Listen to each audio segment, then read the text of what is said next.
New York, AP, the riverbed, more than anything else, needed to be exactly right. In Lee Isaac Chung's Arkansas set family drama, Minari, land is something more than a setting. It's a future. It's a dream. Jacob Yi, Steven Yeun, has moved his family to a wide-open Arkansas plot to farm the land and, hopefully, release him and his wife from years of toil at poultry plants. He tills it not for the area's typical crops, but for vegetables common to Korean cooking that he believes will feed other Korean immigrants like himself. His mother-in-law, Youn Yuh-jung, also finds a gentle creek bed to grow Minari, the leafy vegetable popular in Korea.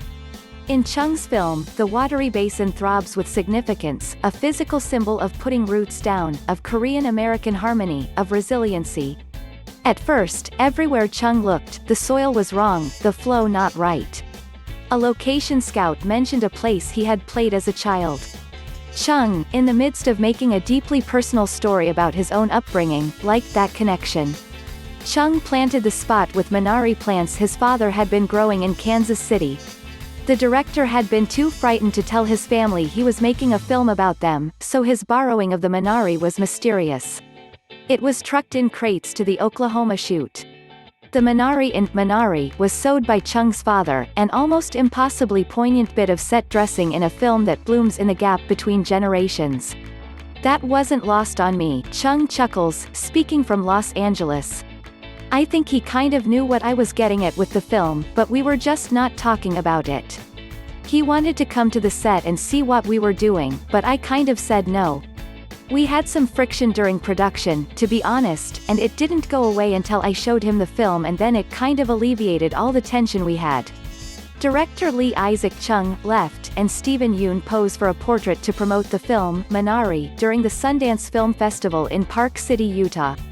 Minari, which A24 is currently streaming, wasn't a large production. It was made for less than $10 million. It's modestly registered to the pace of life and the intimate scale of family. But the film, a Plan B production, Brad Pitt as an executive producer, has steadily gathered force since its premiere at Sundance, where it won the top drama prize. The Golden Globes spawned a controversy by limiting Minari, a deeply American film, with dirt in its fingers, and largely Korean dialogue, to its foreign language film category. But the movie has racked up awards elsewhere, including a bushel of nominations from the Screen Actors Guild, a reliable Oscar bellwether.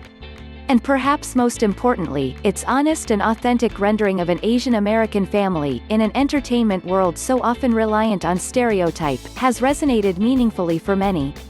But before all that, Minari moved the parents of its makers first.